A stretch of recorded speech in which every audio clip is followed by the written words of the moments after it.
Comme chacun le sait, tout n'a pas toujours été tout rose entre les quatre garçons de Liverpool du temps des Beatles. Rivalité, désaccords. Beaucoup d'histoires ont circulé, notamment en ce qui concerne la relation entre les deux leaders du groupe, à savoir John Lennon et Paul McCartney. Il faut dire qu'en 10 ans de carrière ensemble, les conflits étaient inévitables. Malgré tout cela, le chanteur du groupe préfère se souvenir des meilleures choses.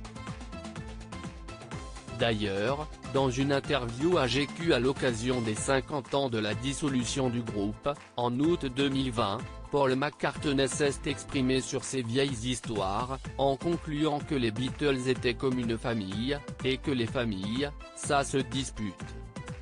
Mais cette année marque décidément plus que l'anniversaire de la rupture des Beatles, 1970. En effet, elle fête également les 60 ans de la naissance du groupe, 1960, ainsi que, plus tristement, la mort de John Lennon, assassiné par un fan au pied du Dakota Building à New York, le 8 décembre 1980. 2 mois avant cette date fatidique, John Lennon avait célébré ses 40 ans.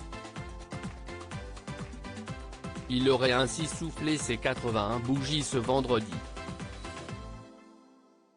Un cumul de dates clés qui a de quoi rendre nostalgique n'importe quel fan des Beatles et qui n'a en tout cas pas échappé à Paul McCartney. J'adore cette photo. Elle me rappelle ce lien entre nous. Love, Paul, a signé le chanteur sous un cliché des deux hommes en noir et blanc. Paul et John, assis côte à côte, partagent un moment drôle dont nous ne connaîtrons probablement jamais l'histoire. Il me manque beaucoup. Dans une interview au Figaro en 2016, Paul McCartney expliquait combien John Lennon avait été quelqu'un de spécial dans sa vie.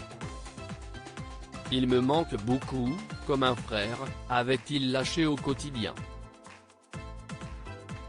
Leur caractère opposé, qui leur valait parfois des disputes, Paul les mentionne dans la chanson Here Today, sortie en 1982, qui se traduit par une conversation imaginaire entre les deux icônes. Si je disais que je te connaissais vraiment bien, tu rirais sûrement et dirais que nous n'étions pas du même monde, racontent les paroles.